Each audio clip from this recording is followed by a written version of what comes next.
I find myself pretty lucky. You know, I've got a job where I get to design outdoor spaces and gardens for people to enjoy. A bit like this one. Did you catch it at the Melbourne International Flower and Garden Show? It's the sort of place where you get to play in the sandbox and design spaces that might be a little bit outside the box. But what I really love is when the show opens, people get to enjoy the garden and take home some ideas.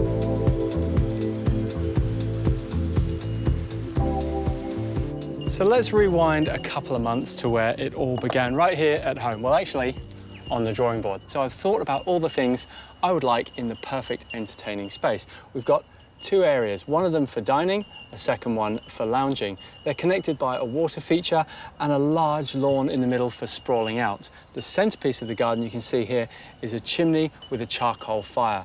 But I've got one step further. On top of one of my entertaining spaces is a rooftop garden, and we're going to have a barbecue up there and, of course, a beer fridge. Now, this is going to be surrounded by loads of different plants because plants are what it's all about for me, and I'm getting clever with my entertaining spaces and recycling some shipping containers.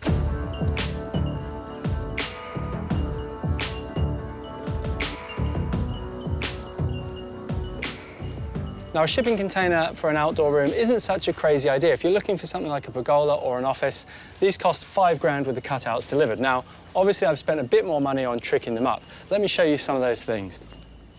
In both containers, we've put down stone flooring. This one is going to be all about outdoor lounging, and as a massive feature, as a backdrop, I've got a green wall. Now, this is just the frame. At home, you could just have a simple strip, or you could make a dramatic effect like we're going to have here. To support the rooftop garden, we've added steel reinforcement. And to give the container a more contemporary look, we've clad it in blackbutt timber.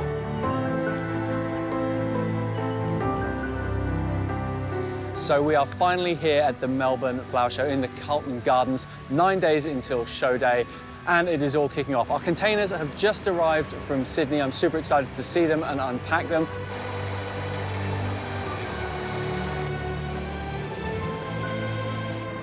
Now we're just massaging where they're going. They've got to be perfectly parallel to one another, or the whole design falls apart.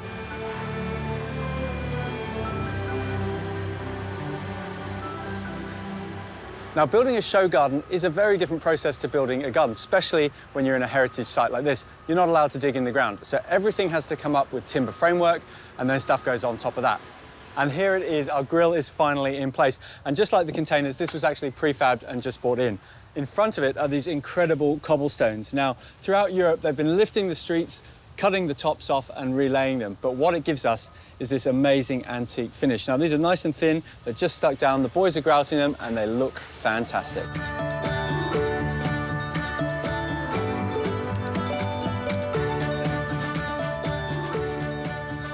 It's really amazing how trees have an instant impact on a garden design, be it a show garden or a home garden. This one is one of my favorites. It's a weeping tropical boat, and it is deciduous. So what happens when it loses its leaves is it shows off this incredible bark in here. Not to ignore my rooftop, I'm putting a couple of showstoppers up here too. So these are our amazing aged olives that I've got up on the rooftop. Now, olives are fantastic for rooftops because they like lots of heat. And we're just one of a raft of teams racing to the finish line, along with veteran designers like Joel Barnett. What is it about show gardens that you like doing? It's the people that are here. Like, it feels like you're catching up with family again. I love being around people who are just passionate about what they do. I might have to come and steal your miscanthus and swap them for mine, because yours are looking better than mine are. And first-time entrant, design student Claire Derwart. This is your first show garden? It is my first show garden. How are you coping? How do you feel? Oh, it's stressful. It's very stressful, but, you know, everybody here is basically helping out together, and the camaraderie that we've all found within this is amazing. I'm taking you on a behind-the-scenes look of the Melbourne International Flower and Garden Show, where I'm building my own show garden. And yes, it is dirty work. Now, us designers who are building the big show gardens, we get 9 days. We are deep into day 8. And thank goodness the adrenaline is pumping, because I am absolutely shattered.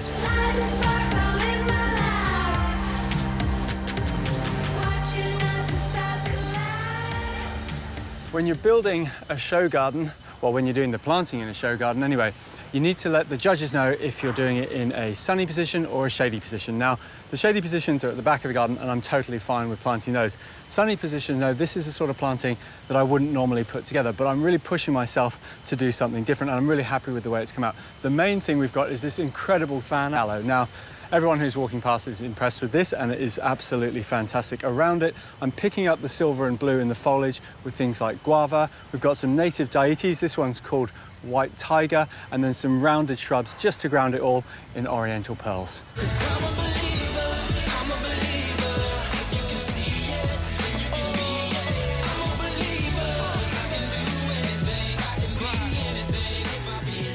Now, the inside of these containers are certainly looking different from the last time you saw them. They're a much more muted affair compared to the riot of planting outside. Now, they are painted matte black inside, which is quite dark, but what that does is really show off this sculptural feature of this hanging ethanol fireplace. And behind it, the petrified moss wall. Now, you would think you would need to spray this with water, but actually that damages it. The thing that preserves this is salt water. And you can tell that I've been really simple in this container. Black walls, green backdrop, fireplace. The simple things make the most impact.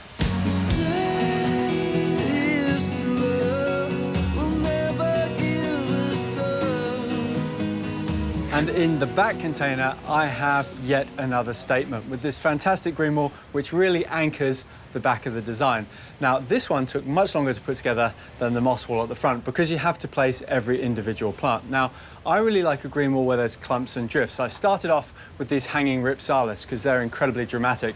I've then done clumps of things like this calathea and then some elephant's ears, and just softened it with the green big drifts of ferns through here. Now, I went for this system because it suited me best for a show garden. You'll notice each plant is actually in an individual pot, so it allowed me to take them out and rearrange them. A really good system for the home gardener, and it's great for the show gardener as well.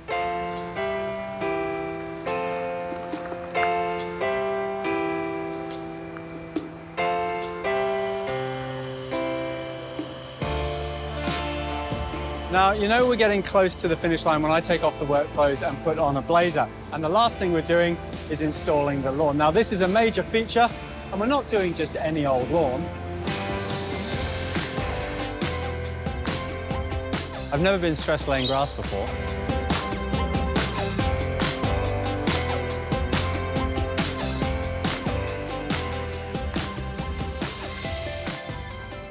Now, this is one of my favourite types of grass. This is a hybrid Bermuda called Tiftuff. It's incredibly drought tolerant, but I like it because it can be kept at a really low height. This is 15 mil, and this is actually a sports turf. So it's never been done at the Melbourne Flower Show before using single pieces of turf like this. But the result is absolutely spectacular. Now, if you were doing this at home, you probably wouldn't use sports rolls because they're not the easiest to get in, but you can use the Tiftuff Hybrid Bermuda. It's an excellent grass for the home gardener. Well, there you have it. This is what we all do it for. The garden is complete. It has taken 12 months of planning, 9 days of building, and 3 hours of vacuuming the lawn to make it look this good. And I'm absolutely chuffed with the way it's turned out. We've got hot succulents at the front, a nice cool courtyard in the middle, a relaxing green wall, and a fantastic rooftop.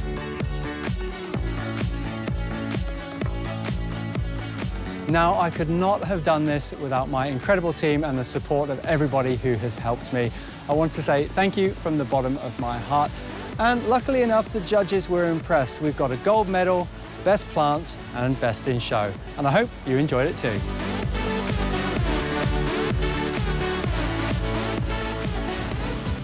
Now, I do love a good conversation starting type of project, like a rocket ship shelf, a bulldozer bed, or a doggy-sized caravan. But it's just as rewarding to show you how to fix those common problems around the home and do it, well, almost as good as a pro. Now, it doesn't matter whether you own or rent. One of the most common ones is patching or replacing a piece of plasterboard.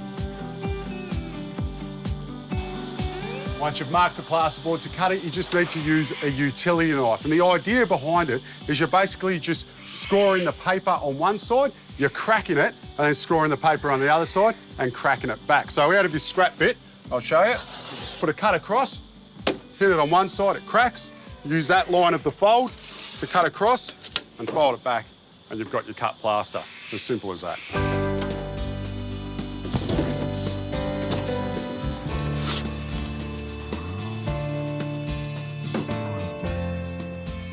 Now we can all see what the problem is around here. There's too many pictures on this wall, so the first thing I need to do is clear them off.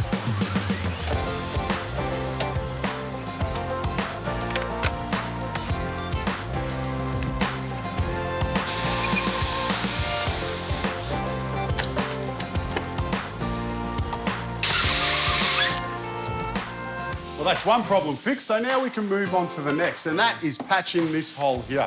So, first up, I'm going to scrape around the edges, remove any excess plaster.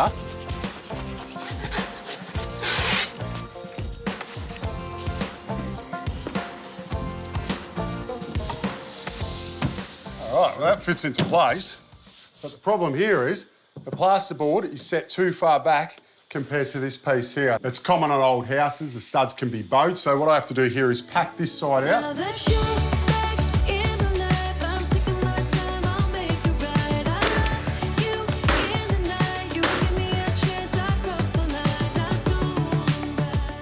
You could use stud adhesive. We haven't here because we're only going across 2 studs, but if you are going across more than 2 studs, you definitely want to use that stud adhesive because you don't want to be screwing in the middle of your sheet. When it comes to fixing off this plasterboard, you want to space your screws out around 200mm. But the tip is not to go too deep with these fixings. You just want to go flush with the surface. With the plasterboard on the wall, we can look at stopping up our joins. Now, this is a 3-coat system. Usually, you'd have plasterboard with a recess in it. You put 2 recesses together, that makes your join. In this case, we'll use easy tape, which is this mesh tape here. It's self-adhesive, and you stick it over your join, and then you put your 3 coats over that. In our case, we've got 2 butt joins, so you'd be using paper tape, which means we apply the first coat of plaster and we bed the paper tape into that and then put another 2 coats on top. When it comes to stopping up, usually you do 2 coats of base coat and then you finish it off with a top coat. But when you're doing a repair, you can use this product called Pro Repair. Best part about it is it dries quick and you can do all 3 coats with it because it's sandable as well.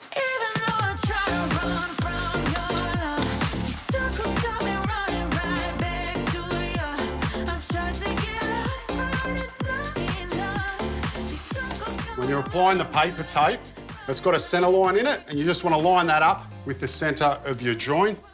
And basically I'll get it in place and then we can start troweling it in.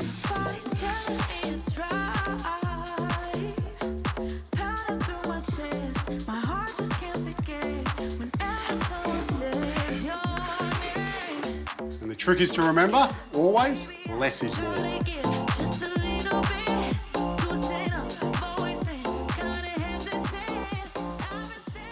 When it comes to applying the plaster, the reason why we're doing 3 steps is basically we start off with a join that's about 100mm wide. Then for our next coat, we blow it out 50mm each side, so it comes about 200mm. For the last one, we're then adding 50mm each side again, and it ends up being about 300mm. But the tip is not just to apply it to the wall, it's 200mm wide and then you walk away. You always want to make sure that your furthest points are feathered back into the plaster. That way, when you get to your last coat and everything's dry, it's already feathered in, so it's just a fine sand to finish it off.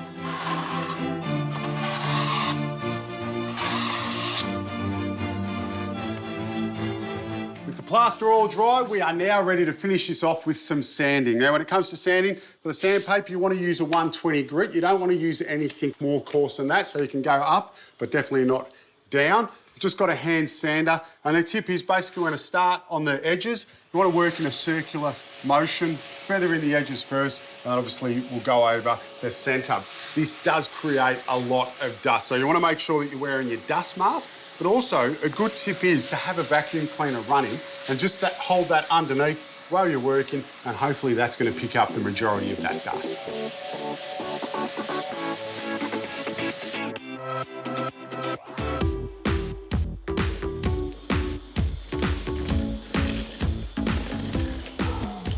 With everything sanded and it's nice and smooth, I'm now just applying a sealer and undercoat before I put the top coat on.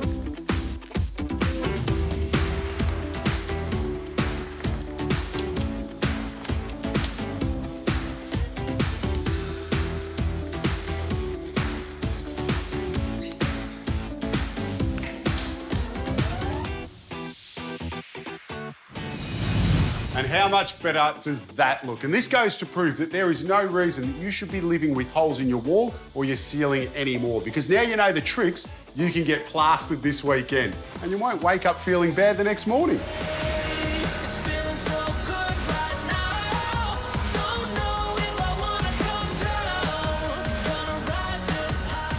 So here in the Macedon Ranges in Victoria, what do you do when you've got a whole group of llamas? Well, you do exactly what the Indians did 2,000 years ago.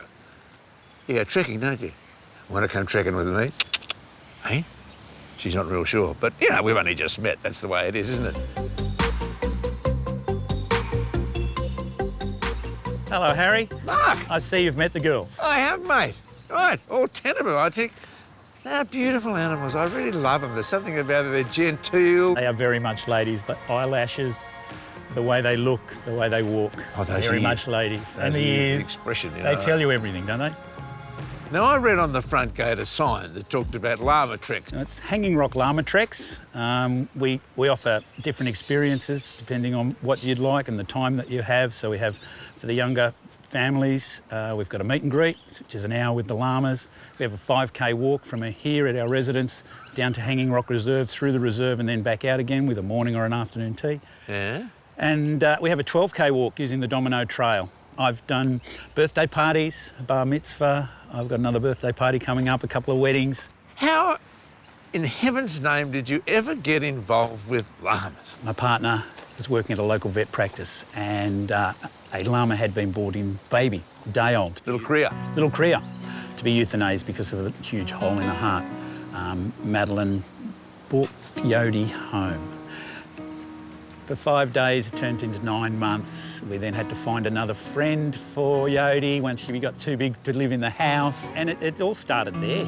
The more I read, being aircraft engineer by trade, there's always a manual for everything. So the more manuals I read on llamas, the more I liked the idea of this packing. So saddle, panniers, camping, loved it. So it took a redundancy and retired in 2014 and moved my hobby to a business.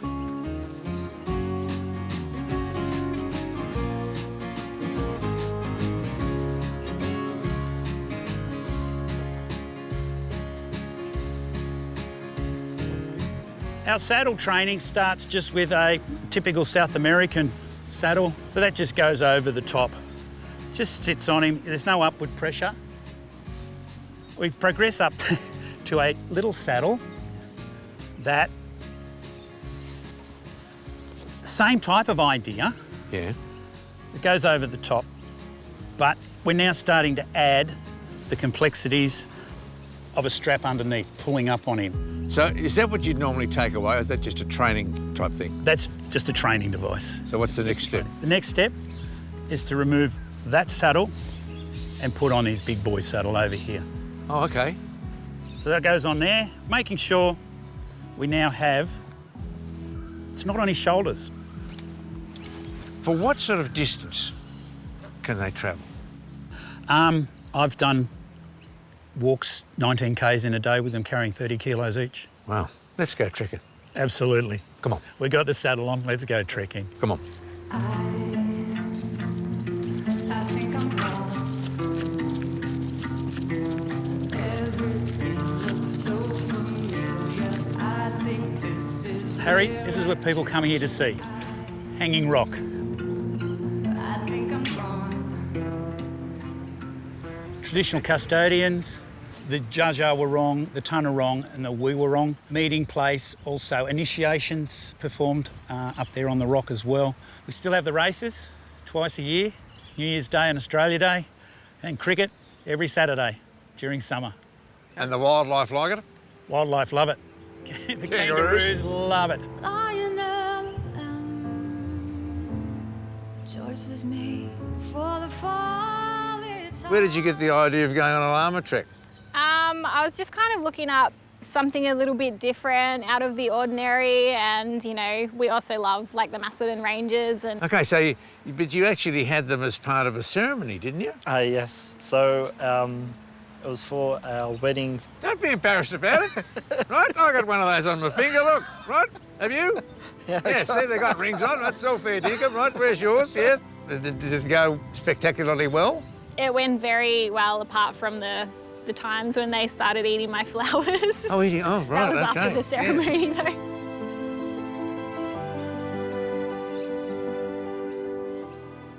Amanda, how do you fit into this llama equation? I am the daughter of Mark. Oh, okay. Yeah, so I've been with the business for about the last 3 years. What is it that you see in llamas that you really love about the animal? Each and every llama has their own different, unique personality.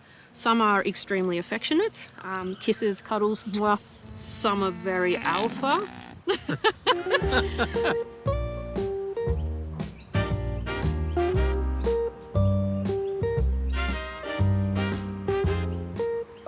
you go. Afternoon tea It is off. shows I'm exhausted at the end of that walk. This is why we have llamas, Harry, to carry all this stuff. I was going to say you'd be exhausted if you had to carry this in a backpack, wouldn't you? Yeah, absolutely. I guess I should go home and get my checkbook, shouldn't I? You should. Because I like them. Yeah. I really do. And thank you very much. You want a tissue now, do you? Hang on a minute. Hold everything, mate.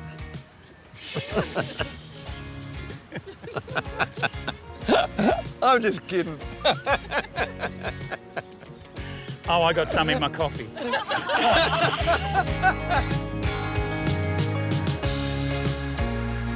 I know I'm supposed to say that summer is my favourite time of the year, but actually I love autumn, you know, crisp mornings and beautiful blue sky days. But when you're cooking in autumn, there is one ingredient that everybody loves, of course, it's pumpkin. We do it for the We're going to make a couple of dishes, but first off, we need to work out how we're going to split this thing.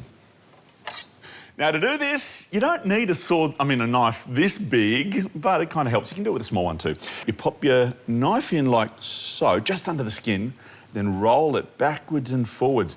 This means there's no force required and you're never going to cut yourself. Oh, yeah, baby. Look at that. No effort required. Now, with this half, we are going to make a pasta dish. And the other half is for dessert, but that's a little bit later on. So what we need to do is to scoop out the seeds, get rid of the skin, toss in some oil and straight in the oven.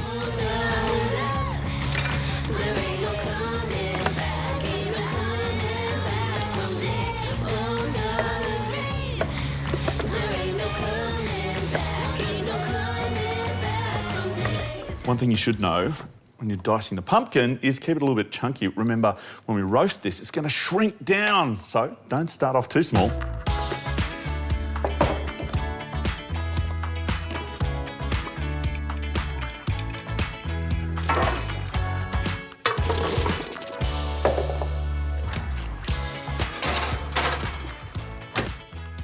At about 180 degrees, it'll need around half an hour or so. Now, keep in mind, you don't want it to be too dark because colour is just as important as flavour.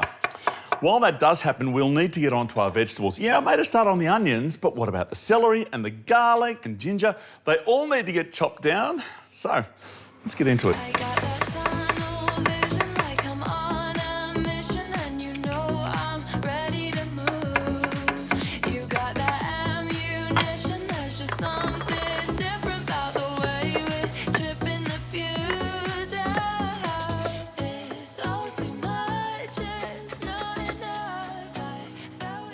If you've got one, a heavy base saucepan is definitely the way to go. It's going to give you better heat distribution for a more even cook. A little bit of oil, and then in goes our veggies. You got to keep stirring this. Give it about maybe 5 minutes.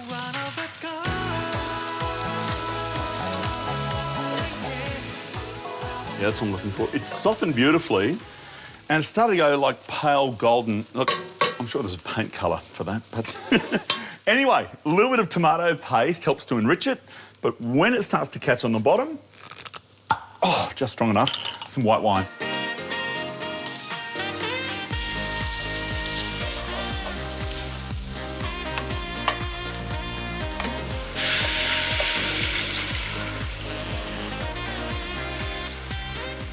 Well, so far that probably looks a lot like the pasta sauces you've made in the past, but from here things do get a little bit interesting. Pumpkin and almonds are a match made in heaven, but I've actually got two kinds here. They're both toasted, almond meal and blanched almonds. Flavour, texture, because we are going to chop them.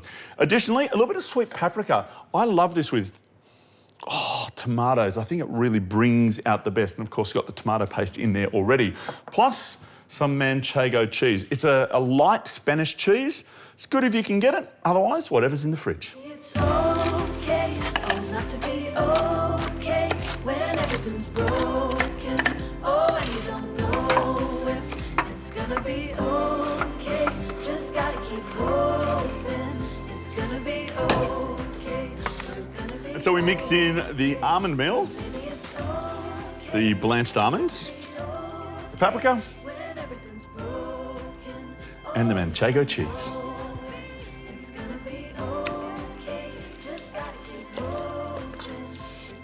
The type of pasta you need really does matter. You want something with a hole in the middle, or a cuppy sort of a shell, because this sauce you want to get inside. It is brilliant.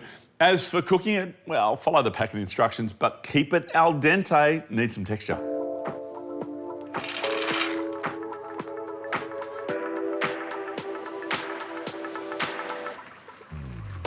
Got to be just about there. One of the nice things about rigatoni, of course, is if you've got a fork, it's very easy to check.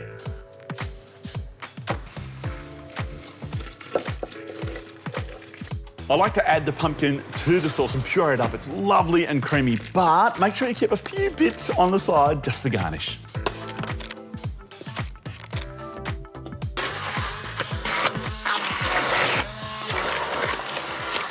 Once you're happy that it's nice and smooth, just check the seasoning. Oh, man. Amazing. So, we'll chuck in the pasta, give it a little bit of a stir, but there is one last thing I do want to do. If you think autumnal pumpkin pasta sounds amazing, what about this? Autumnal pumpkin 3-cheese pasta. Oh, yeah, way good. So, we've got the manchego in there already. We'll add some bocconcini, some parmesan. Yeah, it's pretty lush.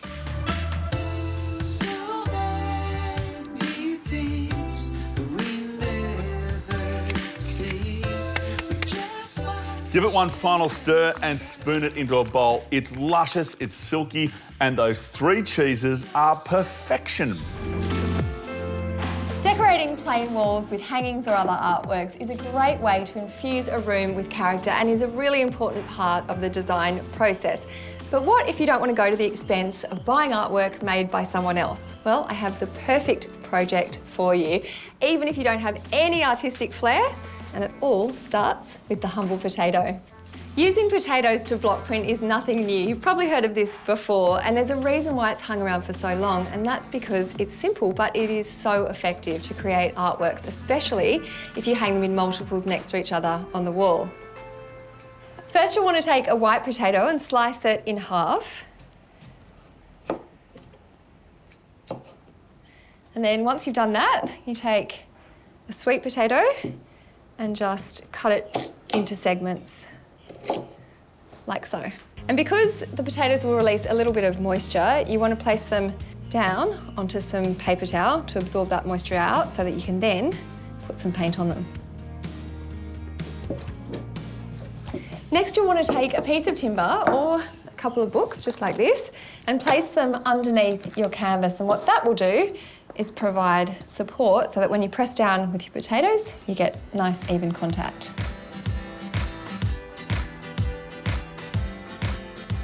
I'm using a small microfiber roller to apply the paint, and you want to put enough paint on there so that the roller is saturated, but not to the point where it's dripping off.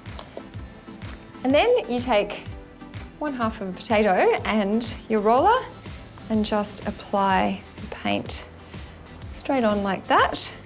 But before you put it on canvas, you'll want to get a couple of pieces of paper towel and just blot it lightly, and then it'll be ready to go.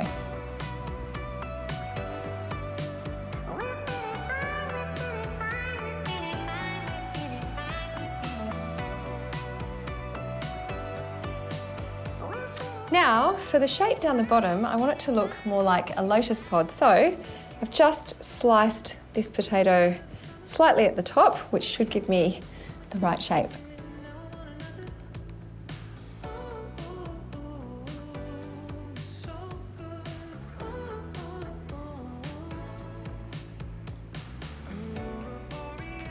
Now to create the smaller leaf shape, you'll want to use the end of a sweet potato, just using the same process.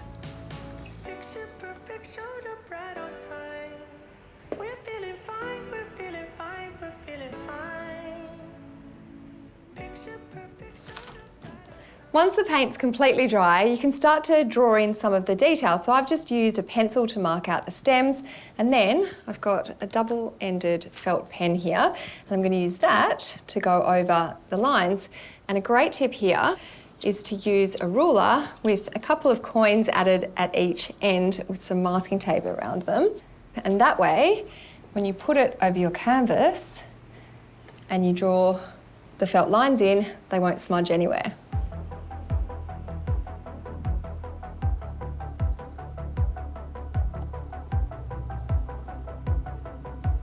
Now that all the straight lines are done, I'm just going to use the fine end of my marker to add in some freehand details to the flowers.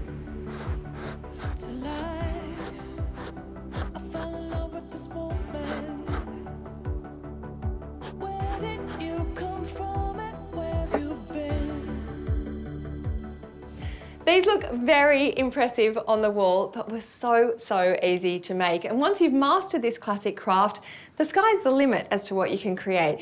You could do your very own handmade cards for friends, you could do wrapping paper, you could even get some fabric paint and have a go at making your own t-shirts or bags. Have fun.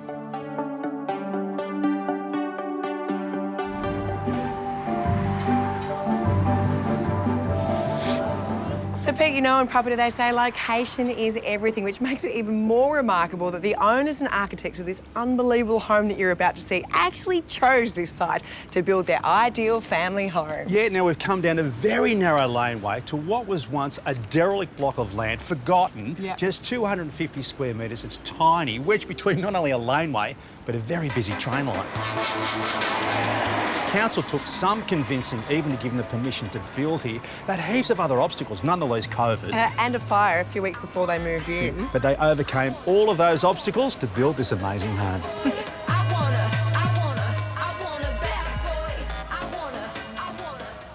So the vision was to create an ultra-sustainable home that actually creates more energy than it uses and is built in a carbon-neutral way while still remaining luxurious. They've created a green oasis within the urban jungle. I noticed if I rushed the process, I wouldn't feel like I can trust it.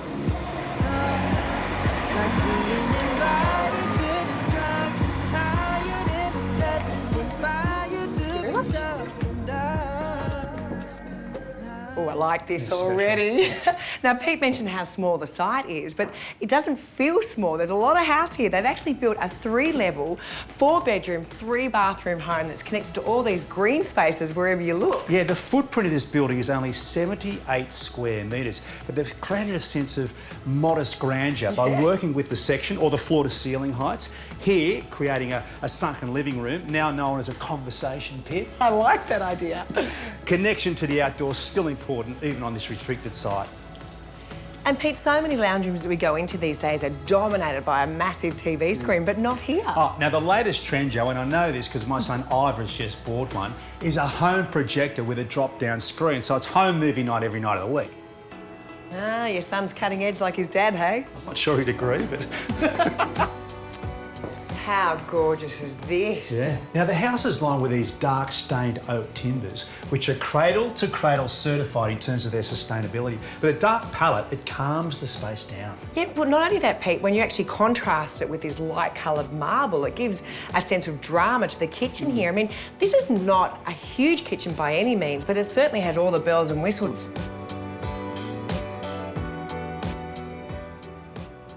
And then there's just fun stuff like this. That's for your power cord. So whilst it's not a massive kitchen, it certainly feels luxurious. Yes.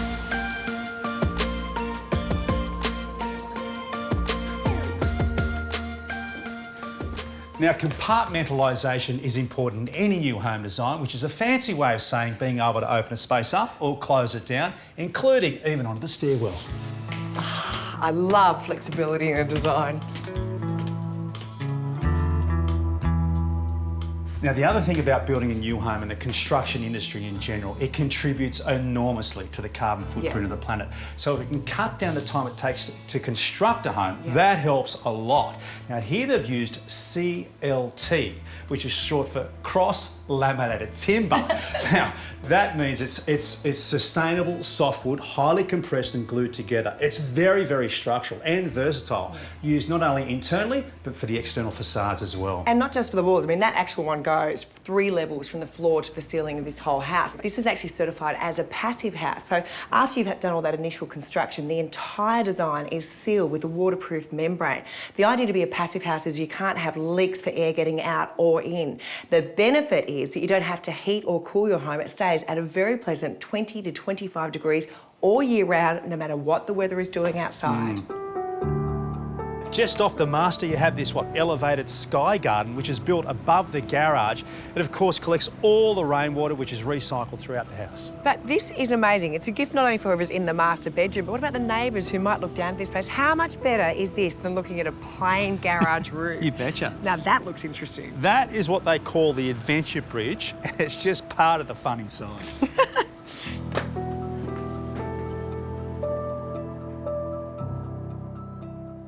I love when architecture doesn't take itself too seriously, like the 2 cupboards and 2 of the bedrooms, which have a secret hidden tunnel in between it so the kids can go visit. Speaking of kids, all this. Oh, you got me.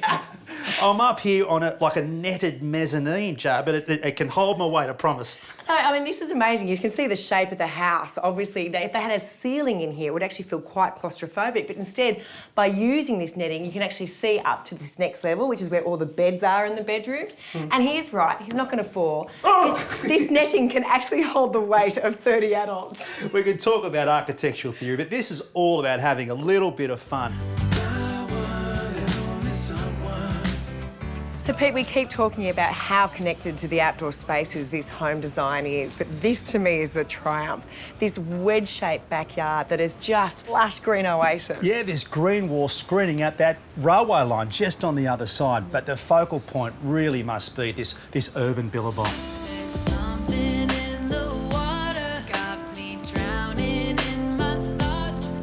So if you have loved what you've seen on the show tonight, this is actually a prototype project, and the owners and architects of this home are actually working on 3 different series that are going to be available for you. The first at the very high price entry point, the second at a middle level entry point, and the third, which is the one that they are so excited about and they're trialling right now, are hut flat pack homes that you will be able to purchase. Yeah, well, this is green designed to meet any budget. But the overarching principles are these: build small, build smart, build sustainably without compromising on luxury.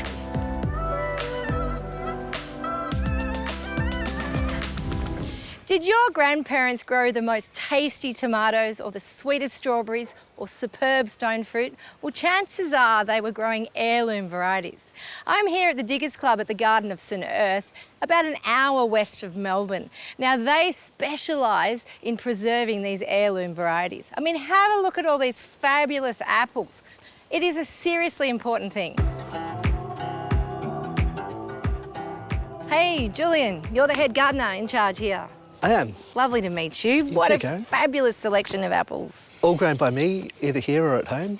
Oh, wonderful. Now tell me, I mean, I recognise a few of them, but they're all such romantic names. I just love it.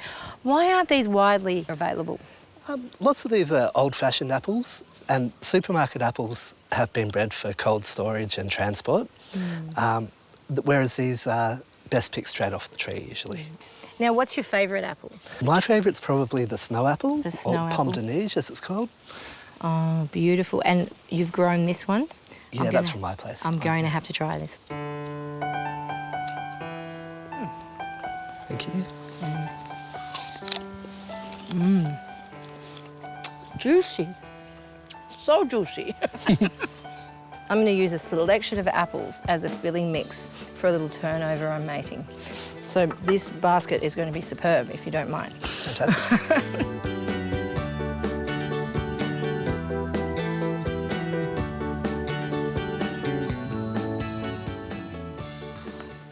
Well, with this awesome selection of apples, I couldn't resist the opportunity of making a sweet fried apple pastry. And it is a very simple thing to do. Now, you could use any apple that you like. I think if you're at home, the Granny Smith apple's going to be perfect. And all you have to remember is, after you've peeled and chopped your apple, you need around 500 grams.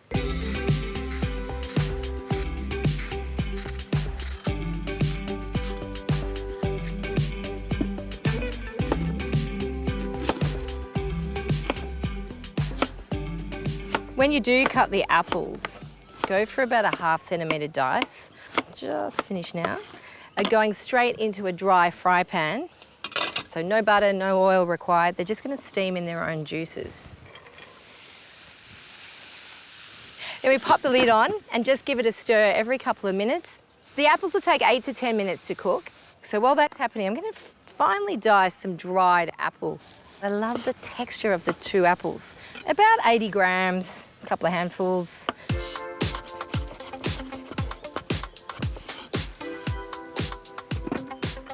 Another couple of minutes. She'll be apples. Okay, apples are ready for the dried apples and the juice of ½ a lemon.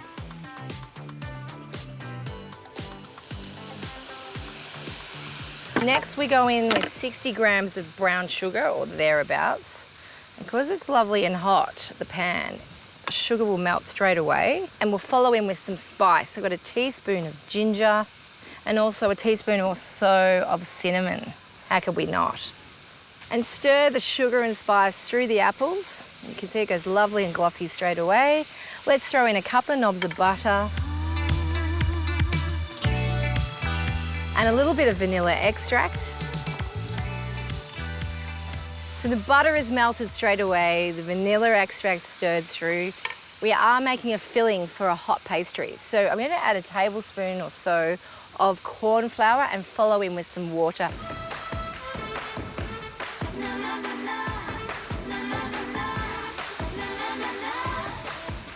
And once you've added the water, you can see that the apples become lovely and luscious and saucy. That is your filling done. So pour it into a tray or onto a plate and let it cool right down. The mix is cold and I've got pastry ready to go. The great thing about these turnovers is you can buy store-bought puff pastry in sheets. It's the best thing for these little turnovers. Cutting yourself some rectangles, or really these turnovers could be any shape you like, but I'm going with rectangles.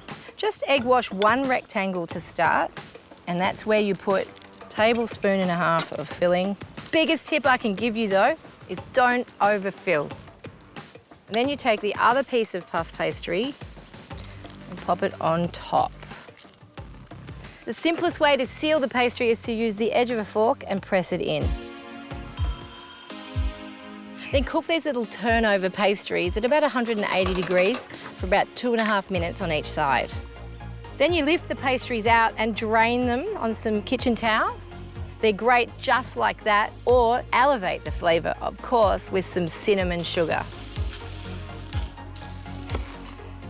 Well, there you have it, just like that, a sensational selection of apples, gently spiced, wrapped in buttery puff pastry, deep fried.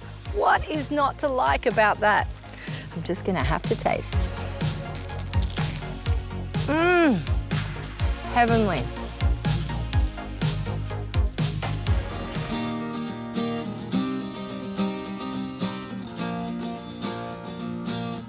Did you know when it comes to tying the knot, more and more Australians are trending to the countryside to say, I do. Now, I'm in Tenterfield in New South Wales. Now, you could have a traditional wedding ceremony in a beautiful old church like this one, or you could go for a very different fairy tale setting. My head is gone, lost to restraint. You say my name and I come undone. Everyone loves a beautiful garden to exchange their vows in, and this one is jam-packed full of heart and soul. Welcome to the bungalow in the Ivy Leaf Chapel garden. It just has heaps of charm, starting with a 1915 heritage homestead. and 1.5 acres of glorious landscape gardens to match. This striking garden is full of surprises. Believe it or not, it was created just in 10 years by Kim Massey, who is the owner of this magnificent place. The front garden is very formal. It's got a big circle like a wheel in the centre. The outer circle is buxus, and then the inner circle is teucrium, which gives you that lovely contrast and the soft grey. The balls are not buxus, they're small leaf privet, the ligustrum, tightly clipped, and that leads right into the urn in the centre, surrounded by a fabulous berberis. But the clever thing that Kim has done, she's used that rosy glow berberis over here on the edge of the garden. Each of the segments is infilled with beautiful lavender. Minimal plant selection, maximum display.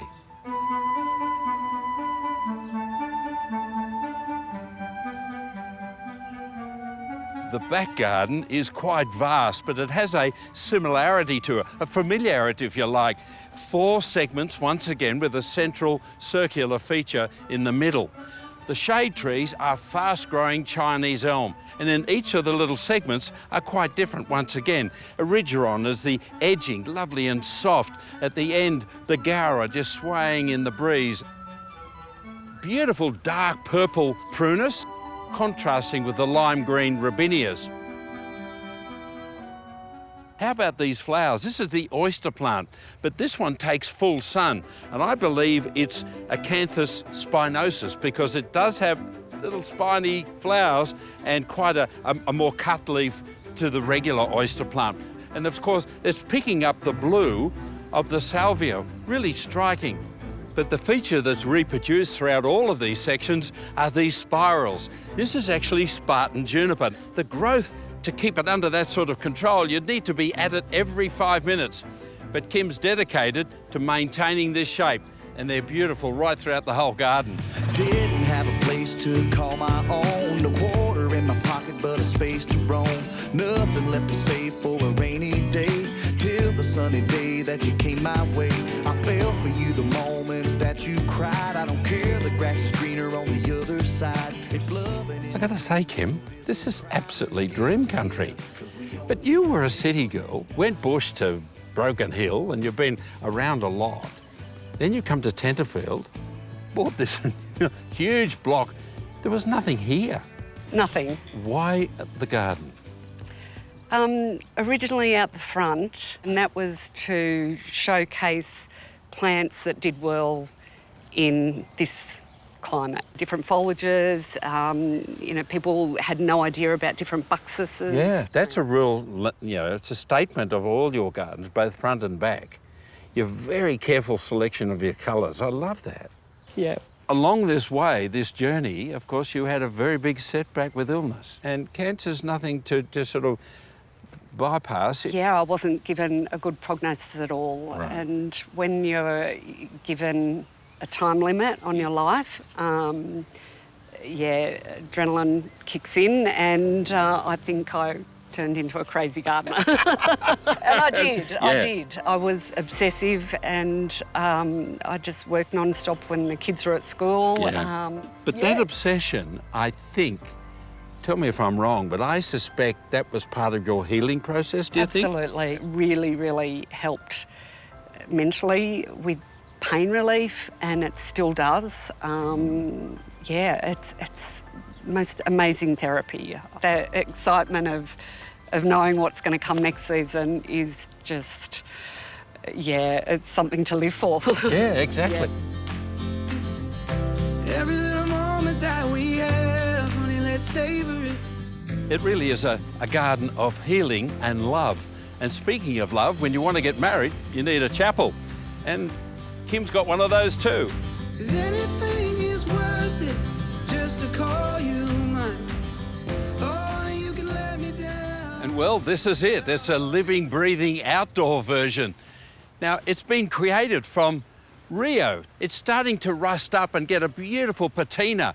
But in this case, it's being held up and being gradually consumed by this beautiful Boston ivy. Look at those leaves, aren't they a beautiful shape? In spring, when it comes into new growth, in summer, it's just lush and green. Of course, then in autumn, it goes the most spectacular fiery red colour. The brides must just love it, but in fact, any month of the year you could get married in here. Feels so darn good. Surrounded by this amazing outdoor space. Autumn is pumpkin season, and so earlier on we made the most beautiful pumpkin and 3-cheese pasta. But I did promise you dessert, and I intend to deliver.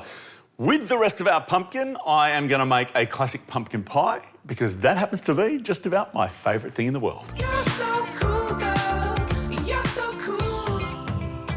Now, if you want, of course, you can use store-bought pastry, but I do want to show you how to make a really brilliant pie crust. The thing about it is, it's actually really easy to do. You'll start with half a pack or 500 grams of plain flour. If that sounds like a lot of flour, well, it is. See, the fact is, half a pumpkin will make 2 pies, and that's a good way to make friends. Next up, a little pinch of salt and a decent amount of sugar. What does that mean? I don't know, a good handful's worth.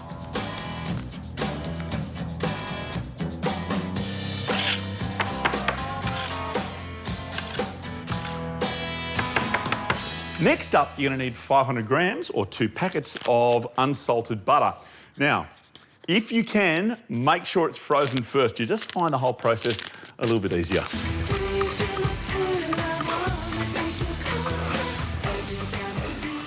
And why is the butter frozen? Well, it's almost impossible to grate butter when it's too soft. Even fridge makes it kind of difficult. Plus, it'll just melt in your hands by the time you're done. But look at these beautiful, soft little curls. And if you've ever made short crust pastry, you'll know how good this is as a technique. It gets perfectly distributed. Well, once that's done, you're just going to work it all together with your fingertips. It's really important to be really gentle.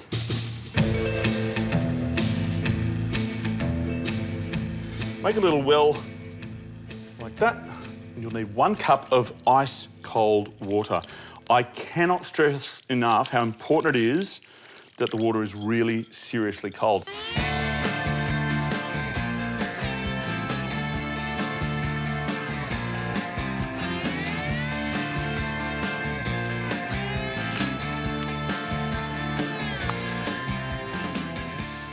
What you want to do is to take this to about, I don't know, maybe 30, 35 centimetres from you going forward, and about 50 or 60 in the other direction. At this point, we're going to take the 2 ends and fold them into the middle so they meet like this, and then fold it over one more time. Then we're going to repeat what we just did. This is called a hoop. Now, you can buy them online. They'll cost you about 10 bucks or so, and they are absolutely brilliant. Now, I could do both of them at the same time, which is kind of how I would do it at work. But given that you're probably doing one at home, why don't we do that instead? What you'll need is to take about, I don't know, 1/3 of it off, and we'll use that to roll out a strip of pastry that goes around the sides, and the rest will roll into a circle to go on the bottom.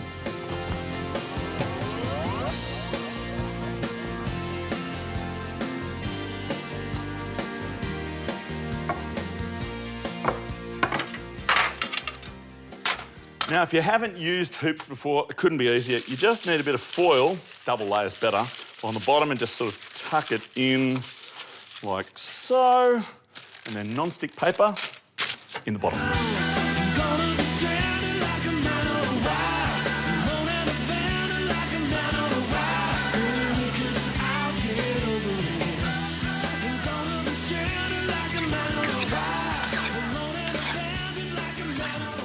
We do need to blind bake these. And at 180, this is going to need about 25, maybe 30 minutes, just till it's golden on the edges.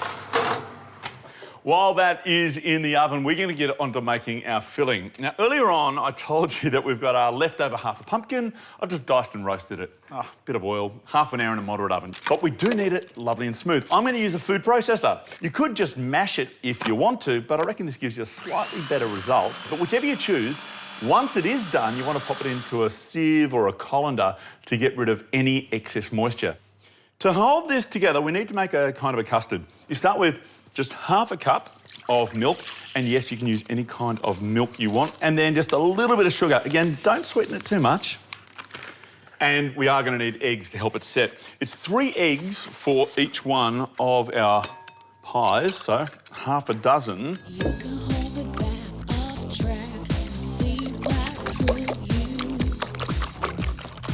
At this point, we need to talk about flavour, well, other than the flavour of the pumpkin.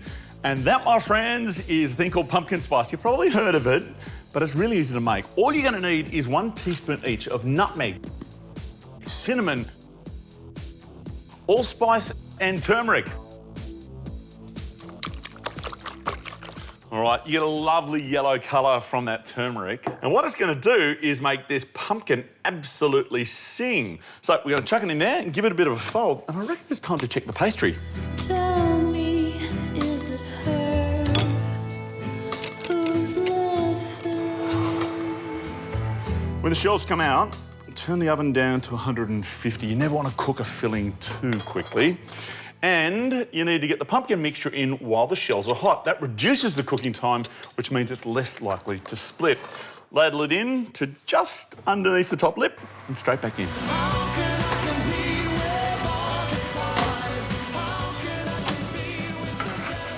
Now, with your pumpkin pie, you do want to let it sit for a little bit. I mean, you can eat it hot if you really want to, but it's hard to slice. Once it cools down to sort of just above room temperature, it's perfect. Just finish it off with a little bit of cinnamon sugar. All right, it's a lot of cinnamon sugar, but hey, it's cinnamon sugar. This pie is the best way to make the most of the whole pumpkin season. And if you've got as many pumpkins hanging around as I do, you'll need plenty more inspiration. Oh, you can do the pumpkin scones, pumpkin soup, pumpkin risotto.